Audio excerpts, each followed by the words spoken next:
In 2024, the loudest sound in hip-hop wasn't a love song. It wasn't a club anthem, it wasn't a summer single, and it wasn't a legacy album crafted over 18 months in a Malibu studio with a string section on retainer. It was a 4-minute assassination attempt aimed at one man.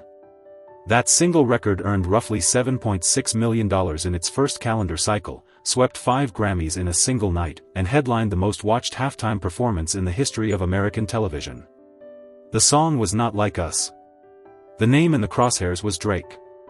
The rapper holding the smoking pen was Kendrick Lamar. And by the time the dust cleared on that record, hip-hop had accidentally revealed its most valuable and most disturbing secret in plain sight. And Kendrick Lamar wasn't finished collecting. Not by a long stretch. By the time the smoke settled on that opening chapter, the diss tracks born from that one feud had generated more than $15.4 million in trackable streaming revenue, publishing splits, and mechanical royalties. Radio hosts got fed for a full year of morning show ratings. Podcasters got fat off breakdown episodes and reaction content. Merch printers ran overtime shifts. Ticket brokers marked up seats to the rafters at every arena Kendrick Lamar and Drake so much as breathed near. Bootleggers moved counterfeit tour tees by the pallet. Sports commentators dropped Not Like Us references into halftime segments. Even the lawyers found themselves a brand new lane, drafting motions and appeals that would eventually earn hourly rates most artists never see in a lifetime. An entire microeconomy assembled itself around 2 grown men trading verses in code. And the money didn't stop with Kendrick Lamar or Drake. Every single dream, whether it was on stage or behind a laptop, paid into the same wallet. Here's the part they hoped you'd skip. Rap beef isn't a symptom of a broken music industry. It isn't an accident. It isn't a personality clash that got out of hand. It might, in fact, be the business model itself. Because if you follow the wire all the way to the end, if you actually trace where every royalty check gets deposited and every publishing dime gets logged, every era-defining feud in hip-hop runs on the same schematic. Someone always cashes a check who never once opened a booth, never once wrote a bar, never once stood in front of a microphone with sweat on their forehead. And by the end of this breakdown, you're going to know exactly who that someone is, exactly how the machine got built, and exactly why Kendrick Lamar and Drake may have already been playing chess pieces on a board neither of them technically owned. To understand why one insult can out-earn an entire album, you have to rewind the tape a full 25 years. You have to go back to a broke rapper standing on a Queens sidewalk with no advance money, no radio play, no marketing budget, no video treatment, and exactly one dangerous idea. Make yourself the enemy of everyone famous, on purpose. Weaponize their attention. Steal their spotlight in broad daylight and dare them to react on the record. In August of 1999, a young Curtis Jackson dropped his first commercial single into that idea like a match into gasoline. He called the record How to Rob. In 4 verses, he described robbing nearly every major rapper alive at the time. Jay-Z, DMX, Diddy, Big Pun, Master P. Big names, one after another, stacked into a single recording like a hit list set to a boom-bap beat. It was a stunt, and Curtis Jackson never denied that it was a stunt. But the reaction that followed the release of How to Rob was worth more than any advertising campaign that any label executive could have written a check for. Jay-Z answered the young Curtis Jackson from a summer jam stage in front of a stadium full of screaming fans. The biggest rapper alive at the time turned to the crowd and said the name 50 Cent in front of tens of thousands of people, on live audio, for free. Nas heard the record, understood the strategy immediately, picked up the phone, and pulled 50 Cent onto tour before the ink on the 12-inch pressing had even dried. The song that insulted an entire industry became the launch pad for one of the most valuable rap careers of the next 2 decades. How to Rob barely charted. It didn't need to. Attention was the product. Sales were only ever going to be the byproduct. Attention, once it is captured cleanly, converts to money later. That was the whole thesis. That was the whole play. And the industry watched. And the industry took notes. And the industry learned. A feud, when it is deployed correctly, is the cheapest and most powerful marketing weapon that any label has ever discovered. A feud is free advertising priced at zero, paid in eyeballs, cashed in careers. But the 1999 version of the play was still, in every honest sense, a small business operation. 25 years later, the same move, the same fundamental strategy, would clear 9 figures. In March of 2024, Kendrick Lamar hijacked a Future and Metro Boomin record called Like That and, on that verse, told the entire genre of hip-hop that he wanted smoke with Drake. He didn't hint. He didn't sub.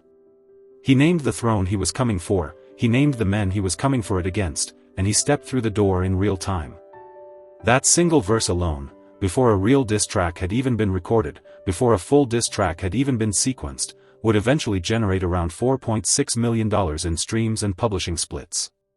The war hadn't even started. The champion belt hadn't even been unhooked from the rack.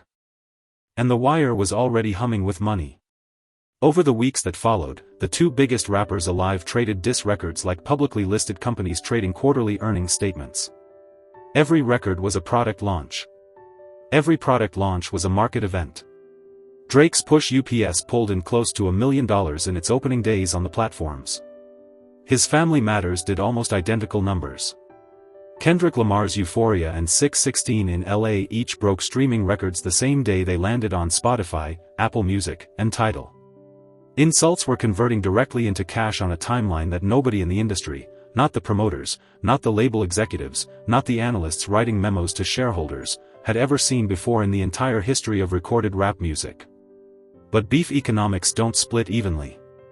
Beef economics are cruel in a very specific way. The champion keeps the pot. Kendrick Lamar's Not Like Us pulled roughly $5 million from streams and downloads inside a matter of weeks. Add another $2.66 million in publishing splits on top of that, and one 5-minute recording had cleared just under $8 million in earnings on its own, before merch, before the tour, before the Grammys, before any of the follow-on machinery kicked in. Billboard ran the math and posted it publicly.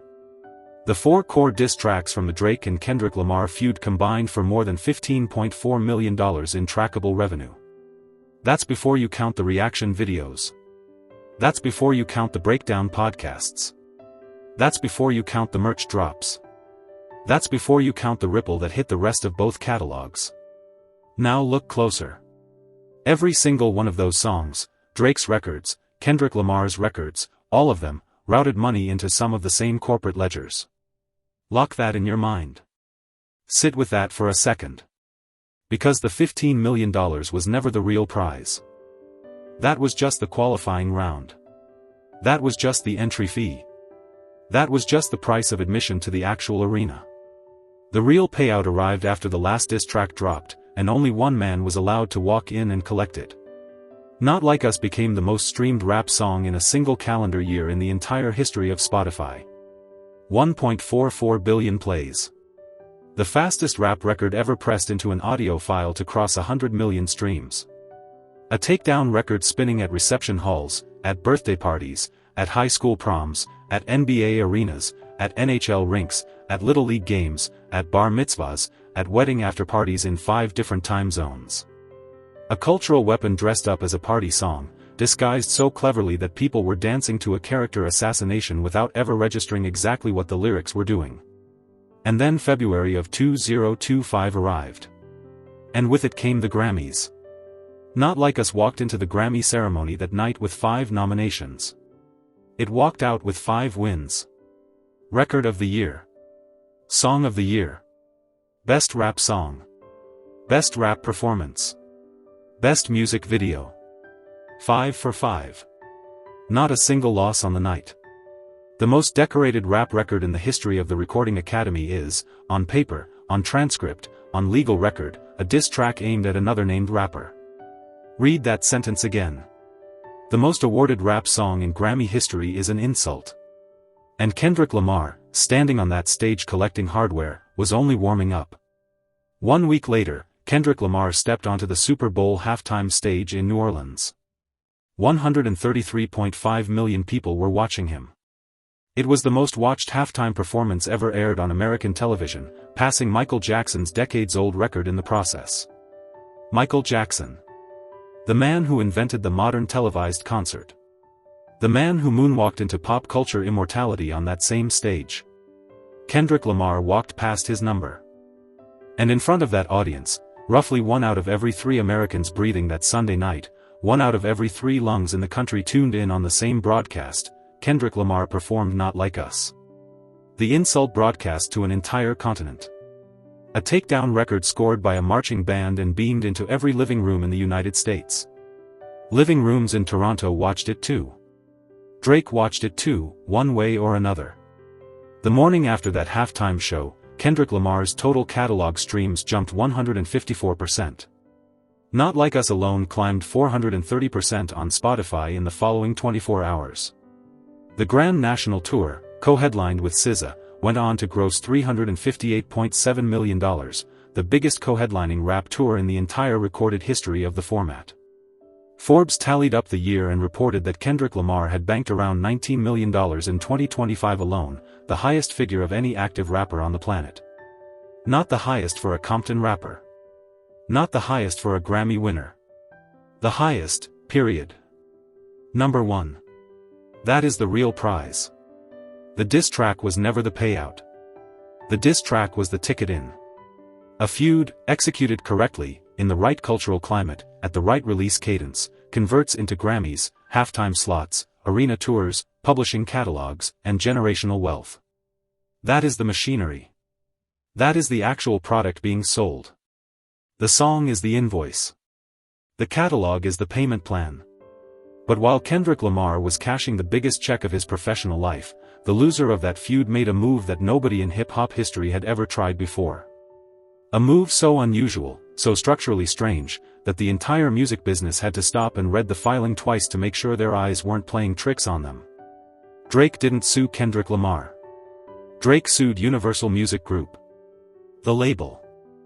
The same label that releases his own records. And Kendrick Lamar's. Remember the strange little detail from earlier in this story? The one you were told to lock in your mind? Both fighters, same corporate corner. Every stage lit the same wallet. Every stream reported to the same accounting department. Drake's suit claimed defamation.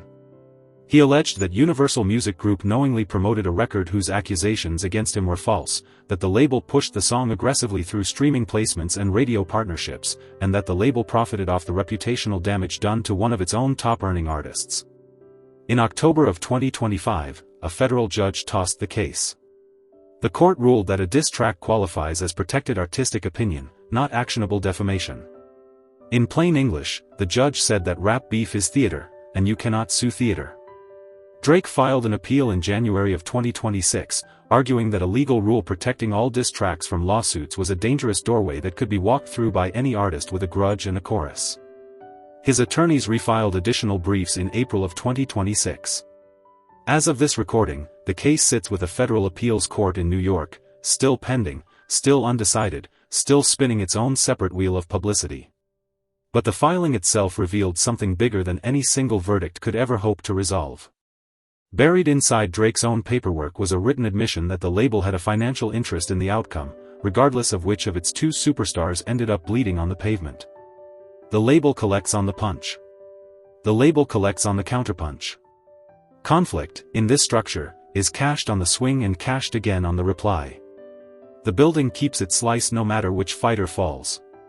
Whether Kendrick Lamar drops Not Like Us or Drake drops Family Matters, the same ledger swells. The same executives eat. Which left Drake with exactly one move left on the board. The move the entire business had been engineered from the beginning to reward. The comeback. In April of 2026, a 25-foot ice sculpture appeared without warning in downtown Toronto. Fans took pickaxes to it live on stream. Cameras rolled. Phones went vertical. Twitter erupted before the first chunk of ice hit the pavement. Frozen deep inside the sculpture was a duffel bag. Inside the duffel bag were two things. An album title, Iceman. And a release date. May 15th. On that Friday, Drake released 3 full-length albums simultaneously. Iceman, Maid of Honor, and Habibti. They debuted at number 1, number 2, and number 3 on the Billboard 200 chart in the same tracking week. No act had ever done that in the 68-year history of the chart. Not Elvis. Not the Fab Four. Not the era's juggernaut. Not a boy band. Not a country crossover. Nobody. Iceman pulled 462 million streams in its opening week, the biggest streaming week of the entire year, and included yet another pointed shot at Kendrick Lamar. Of course it did. Because the algorithm had already told Drake, in numbers so loud they couldn't be misread, exactly what the payoff for another round would be. A rematch. A rebuttal. A resurrection. Rolling Stone framed it best in their July 2026 cover story. The Drake and Kendrick Lamar feud refuses to die because it still feels unfinished. And unfinished means sequels. And sequels mean revenue. Which is why this beef will never actually end. Not this year. Not next year. Not ever. In this business, a useful rival outsells a loyal ally every single quarter, on every earnings call, on every board deck, on every strategy memo passed between executives at Interscope, Republic, and Def Jam. So who really won? Kendrick Lamar walked away with the Grammys, the halftime record, the tour gross, the Forbes crown, and the biggest paycheck in the game. Drake walked away with 3 simultaneous number ones, an ice sculpture stunt that trended in 42 countries, and a lawsuit that dragged his own label into the light in a way no rapper had ever dared. But if you follow the wire all the way to the end, if you actually trace where the streams turn into royalties and where the royalties turn into corporate revenue, the winner was never Kendrick Lamar and it was never Drake. The winner was the company that signed both of them.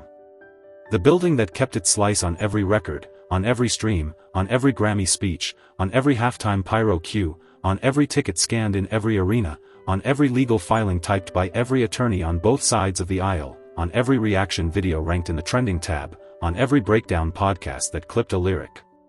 Every stage lit the same wallet. Every dream paid the same hand. And the machine got exactly what the machine was engineered to get. Which raises a harder question, a question that every fan reading a Billboard chart in the summer of 2026 should be asking out loud. If 2 of the greatest rappers alive can be pointed at each other like loaded weapons, and the only guaranteed winner is the corporation that owns the ammunition, then what exactly is hip-hop selling anymore? Is it art? Is it competition? Is it culture? Or is it a scripted championship match with a predetermined house cut, engineered from the top down, dressed up as a rivalry, and sold to us as a legacy-defining moment while the paperwork tells a very different story? Think about the pattern. Every major rap feud of the last 25 years has followed the same escalation curve. A challenger records a verse. A champion responds. The chart bends. The awards follow. The tour prints. The label collects on both sides. From Jay-Z and Nas at the turn of the millennium, to 50 Cent and Ja Rule a year later, to Meek Mill and Drake in 2015, to Pusha T and Drake in 2018, to Kendrick Lamar and Drake in 2024, the machine keeps repeating itself. Different names. Different eras. Different flows. Same wire. Same wallet. Same ledger. Same building keeping the same slice. And that pattern doesn't stop with the 2 men currently at the top. Because the next generation of rappers watched this whole cycle unfold in real time. Every young artist coming up in Atlanta right now, every young artist coming up in Detroit, every young artist coming up in Houston and Compton and Brooklyn and Toronto, every single one of them saw Kendrick Lamar walk away from Not Like Us with $19 million, 5 Grammys, and the biggest halftime show ever televised. And every single one of them also saw Drake bounce back with 3 simultaneous number ones and a stunt that made international news. The lesson has been taught in high definition. Conflict pays. Conflict amplifies. Conflict, when it is packaged right, is the fastest known route from an underground buzz to a global brand. The next feud is already being drafted in a studio somewhere. The next diss is already being sequenced. The wire is already warming up for another cycle. Drop your answer in the comments. Tell me who you actually think cashed the biggest real check on Not Like Us, the rapper, the label, the streaming platform, or the ecosystem of creators who built entire channels off the breakdown. Tell me whether Iceman is a legitimate comeback statement or the loudest cope in modern rap history. Tell me whether you think Drake and Kendrick Lamar are actually finished, or whether the next diss is already sitting on a hard drive somewhere waiting for the label to press the green light on the release button. And tell me, honestly, whether you still believe the culture is running the industry, or whether the industry has been running the culture since before either of these men were even old enough to hold a microphone. Because next time on this channel, we are pulling up the feuds that never made it back to the studio. The rivalries that stopped being business. The names that got carved into headstones instead of headlines. The beefs that ended in funerals, in federal indictments, in shell casings on studio floors, and in courtroom sketches that outlived the rappers themselves. From the coasts to the crown. From Queensbridge to Compton. From Tupac Shakur and the Notorious B.I.G. to the ones the industry buried so quietly that you never even learned their names, never saw their thumbnails, never heard the last verse they laid down. Because the diss track economy has a body count. And once you see the wire, you cannot unsee where it leads. Once you understand who cashes the check when the smoke clears, you cannot go back to hearing these records the same way. Every skip, every replay, every stream, every ticket, every hoodie, every autograph, it all ends up on the same balance sheet, in the same quarterly report, on the same wire that led here in the first place. The Drake and Kendrick Lamar feud isn't over. The Iceman era isn't the last chapter. The lawsuit isn't the last filing. The Grammys weren't the last ceremony. And the halftime show wasn't the last stage. This is a business that reinvests its winnings. This is an industry that reloads. This is a machine that has already booked the sequel before the credits roll on the current season.